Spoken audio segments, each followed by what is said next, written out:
కాంగ్రెస్ లో YS Sharmila Congress party అధ్యక్షులుగా బాధ్యతలు చేపట్టిన నాటి నుంచి రాజకీయంగా దూకుడు పెంచారు. ఇచ్చాపురం నుంచి తన యాత్రను చేపడతామన్నారు. అందులో భాగంగా ఇచ్చాపురంలో ప్రజలతో మమైకమయ్యారు. కాంగ్రెస్ పార్టీ వైఎస్ఆర్పై కేసు పెట్టిందని ఆరోపిస్తున్నారు. కానీ అది నిజం కాదు, వాస్తవం వేరే ఉందన్నారు.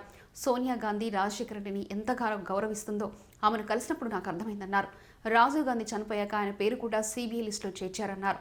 ఆంధ్రప్రదేశ్ ప్రభుత్వం ఎమ్మెల్యేలందరూ బీజేపీకి ఉడిగం చేస్తున్నారని విమర్శించారు. అంతేకాకుండా ఆ పార్టీకి బానిసలైపోయారని స్పందించారు.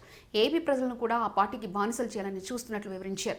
ఏపీ ప్రజలు బీజేపీకి చెందిన ఒక్క ఎమ్మెల్యేని కానీ ఎంపీని కానీ గెలిపించారా అని అడిగారు. కానీ 23 మంది లోక్సభ సభ్యులు, రాజ్యసభ సభ్యులందరూ బీజేపీకి బానిసయ్యారని ఘాటుగా స్పందించారు. ఏపీని ఈరోజు బీజేపీ ఏలుతుందన్నారు. ప్రత్యేక హోదా ఎందుకు ఇవ్వరని బీజేపీని జగన్ ఒక్క రోజైనా ప్రశ్నించింది లేదని అన్నారు.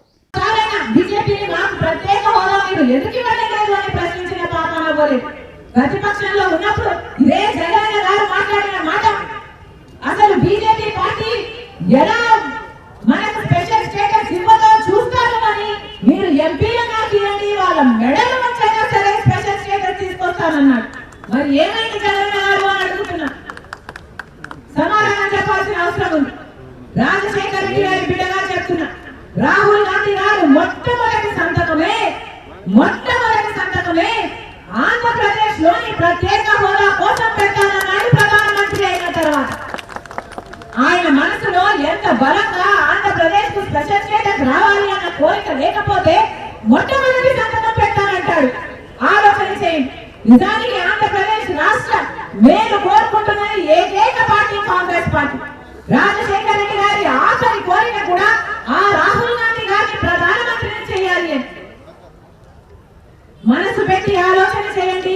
రాజశేఖర రెడ్డి బిడ్డను ఆశీర్వదించండి. రాజశేఖర రెడ్డి గారి ఆశయాల కోసం నాతో చేయి కలపండి. మళ్ళీ రాజశేఖర రెడ్డి గారి సిద్ధాంతాలను రాజశేఖర రెడ్డి బిడ్డ శిరస్సు వంచి చేతులు జోడించి ప్రతి ఒక్కరికి మనస్ఫూర్తిగా వేడుకుంటుంది.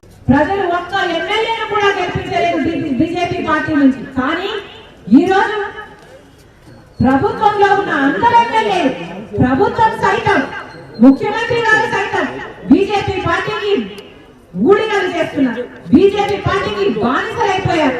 ఆంధ్ర రాష్ట్ర ప్రజలను కూడా బీజేపీ పార్టీకి బానిసలు చేయాలన్న ప్రయత్నం చేస్తున్నారు. ఒక్క విషయంలో కూడా బీజేపీ పార్టీకి వ్యతిరేకించలేదు. మొత్తం ఎంతమంది ఎంపీలున్నా 25 ఎంపీలుంటే మొత్తం 25 ఎంపీలు ఈ రోజు బీజేపీ పార్టీకే ఊడిగలు చేస్తున్నారు. బీజేపీ పార్టీకే బానిసలయ్యారు.